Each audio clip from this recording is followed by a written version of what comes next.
Hi there, it's Marcus from Refai. In this video tutorial, we're going to be walking through getting you set up in our app and getting all the data put in there so that you can start to utilize the dashboard. So whenever you log into your account, you'll see that this wizard will pop up, which will take you through some of the key features. Now, I did cover that in the previous video, but if you do want to avoid that or ignore that, you just have to click on the screen anywhere and that will disappear. Okay, so to get started, we need to obviously put our data into the system so that way it can start to populate through this front dashboard, and then we can start to interpret it and use that data more effectively. So to do that, we simply come over here to the side columns, and I generally recommend just starting top to bottom. But what we're going to do in this video is we're going to start with settings and get our settings set up. So we're just going to go here and set up our profile.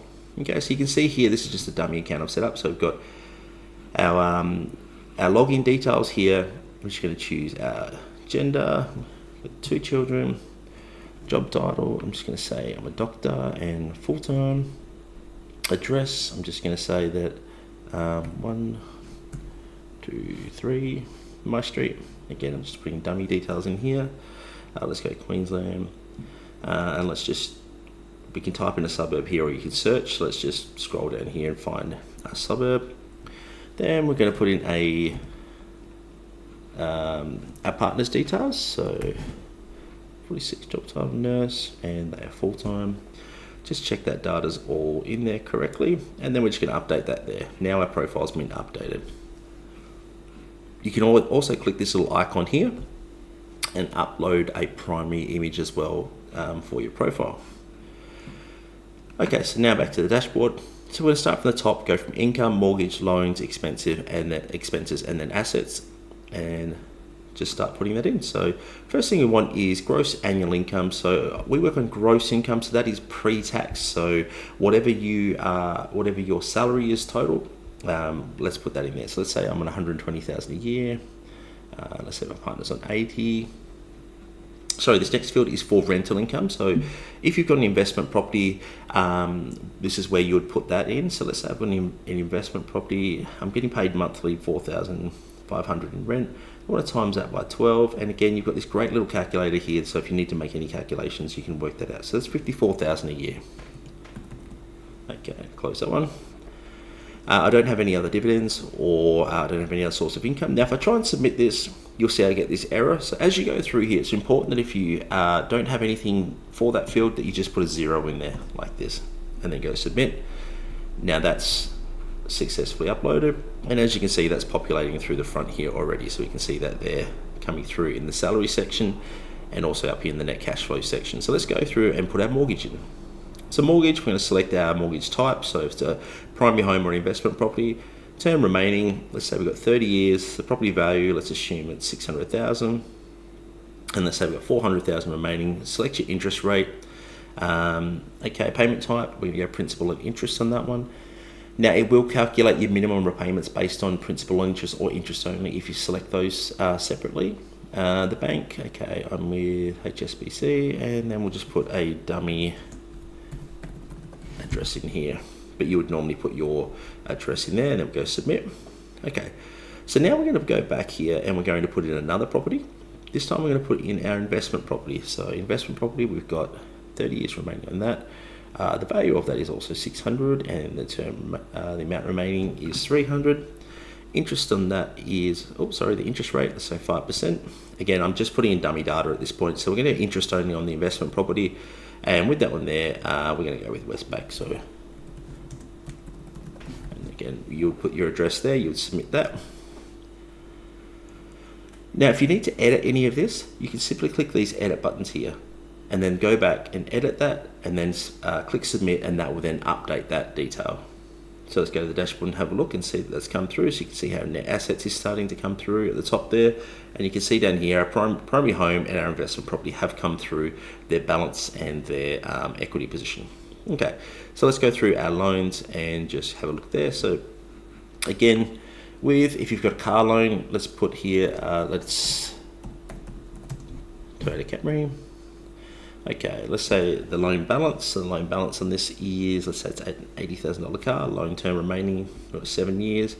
So you get this sense of how easy it is to go and fill this detail in. So then you can put choose your bank here, or you can put in another bank as well, the rate of interest that we're paying on that. And this one, loan repayments here. So this one is a manual entry. So let's say we're paying $780 per month on that one. So these have worked out in monthly repayments. So we go submit. And there you go. And so if we want to put a credit card in, it's the same process. So if you've got a credit card, let's say you want to put the maximum limit. So let's say it's a $20,000 credit card. The current debt outstanding currently, we might have $5,000. The card issuer, let's say it's Bank of Queensland.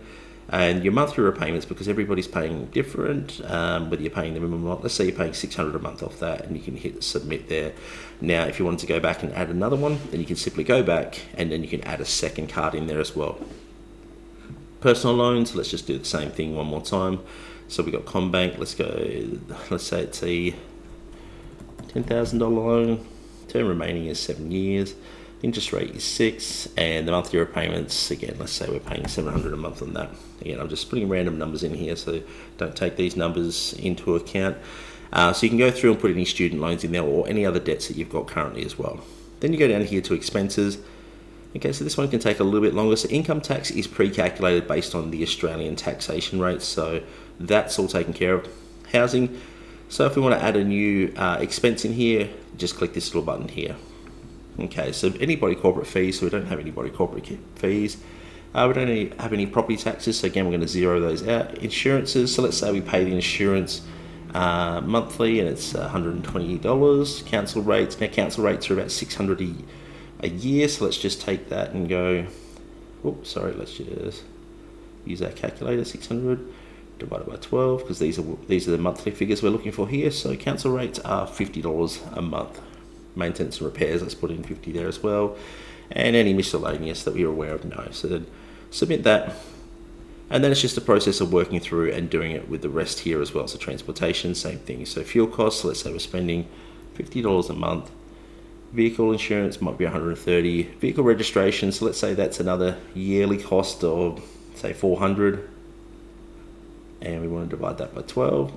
Okay, so it's about $33, $34 if we allocate that monthly. And the same with your driver's license fee, so that might be a little bit less. To say it's $200 divided by 12. 200. Okay, so let's allocate around $17 a month there. Again, these are all dummy numbers. I'm not thinking about what I'm putting in here. I'm just giving you an example of how to use these tools. And again, we can go through and zero these out just for this example. So you can then go through and complete all of these here. And so what I'll go through is I'll just go through and put some dummy text in here, or some dummy numbers in here now, and we'll fast forward the video.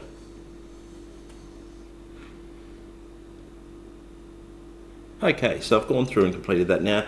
Now, whenever you need to update a expense, it's as easy as going back into the expense category here. And if you need to update that, just click the edit button here, and then you can make your adjustments there and just hit submit. Okay, and that's how you can update them on the monthly as well. Okay, so the next one is assets. So this is where we go through. Now, there's a few really important ones in here that we need to go through, because this is what we use to do some of our calculations when it comes to predicting what our savings, our super might be worth in the future. So if we go in here and add savings, so we're going to put in our current savings. So let's say we've got 10,000 savings at the moment in the bank. And we're also going to put in here our weekly savings contribution. So this is either what you're saving or what you're going to try and save. So let's say at the moment we're saving $100 per week. I'm going to hit submit. Now our system, as you can see here, will calculate that by the yearly, and they will also calculate that so that if you continue to save that between now and retirement, they'll have that savings figure worked out for you. Okay, so crypto, let's go. If you've got any crypto, you can just put in here a figure. Now with crypto, shares, these things, we're just looking for an amount, so we don't need to know any returns on those. I'm going to skip the super ones now and go through these next three first, and then we'll come back to super. Collectibles is the same, so it's just if you've got any fine art, anything of that nature, any rare cars. Precious metals, if you've got any gold, silver, platinum, that sort of thing tucked away, so you can put that in there. And then stocks and bonds, same thing, just the value of your portfolio. So let's say we've got 50,000 in a mutual fund. Now with the superannuation, we're going to go super partner one, that's yourself, that's your super. So let's put in your current super balance. So you want to go, we've got 200,000. And then we want to put in here our contribution rate. So I think we're about 11.5 at the moment. Let's put 12 because it's changing very, very shortly as at the time of I record this video. Now that'll calculate that out for you in your retirement readiness calculator as well. So you can actually get a look at what your super might be worth by the time you get to retirement. Okay, so that's that there.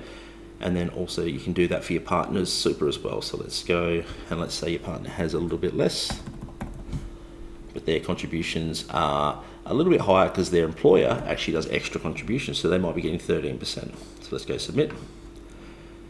Okay, so that's all the data inputted. So now let's go back to the dashboard and have a look at how it all outputs. And as you can see here, now we're all set up and ready to go, and we can start playing around with our dashboard.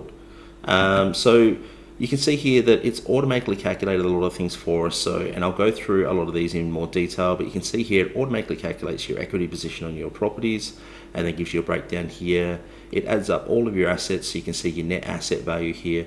I speak about this in the previous video, but I'll touch on it again. This is just an emergency fund target, which we set at 6 months worth of your current income. So if your current income's X amount, we'll calculate that for 6 months because we think that that's a great savings target or an emergency fund target that every homeowner should have. And this just breaks down your shortfall, so you can start to work towards that. Then over here, you've got obviously all your expenses broken down into detail as well. So you can click through and have a look where your money's going month on month. But yeah, that's it. That's how you get set up. And then up the top here, this is where we break down some of the data, which I've gone through in previous videos. But yeah, that's how you get started in your dashboard. I hope you have found this video helpful, and yeah, good luck using your app. And if you have any questions, feel free to reach out to the team. We are here to help, and obviously happy to help when we can. But in the meantime, you have a great day, and good luck.